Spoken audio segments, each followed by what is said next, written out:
Dr. Jim McCoy. One of the most common things that people talk about is disc herniation or disc degeneration or ruptured disc or some other kind of difficulty that comes from a disc problem. And I thought that maybe I would take a time and explain what that really is. And I'm going to do it by drawing a picture for you. Okay, so what I thought I would do is I would draw what a disc herniation is, and a disc rupture is, and disc injury is. These are the vertebrae in the spine.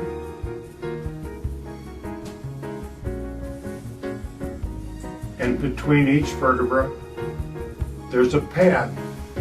In the past, I've said it like a big ball filled with fluid, wrapped in nylon.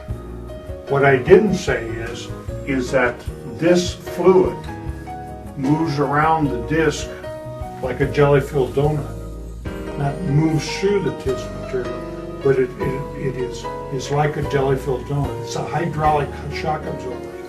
But this tissue out here literally has the nylon wrapped around and around and around and around and around it, but then there's little knots that go into the bone and prevent the disc from moving at all. You can't move that disc.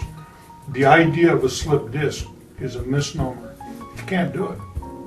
They don't use that terminology much anymore. It's a slip disc. But a slip disc or a herniated disc is when the vertebra moves out of position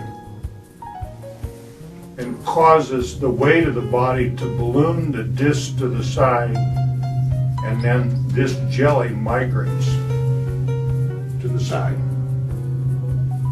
So this then catches, because there's a little nerve that comes out of the spine, off the spinal cord. It's down on the inside of this.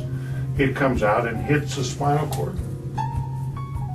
And that causes a lot of sciatica, it causes all kinds of problems for people. If you do an X-ray or an MRI, you can actually see the disc material all tore up in here when this occurs.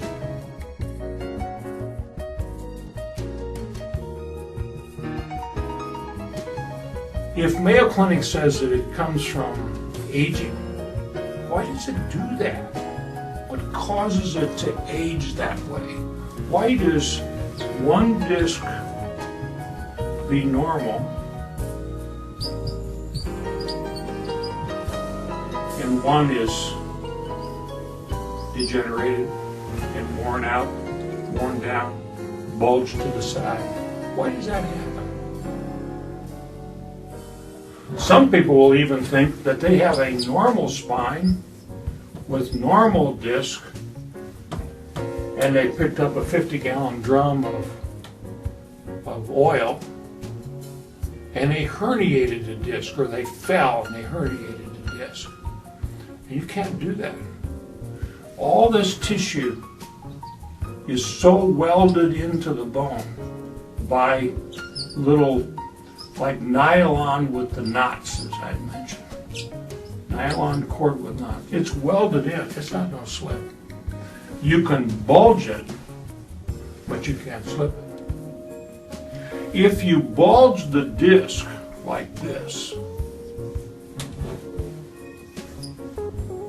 and you bulge to the side, just the weight of your body over years will cause that fluid to migrate, and it will cause these tissues to tear, and that can collapse the disc and cause the degeneration.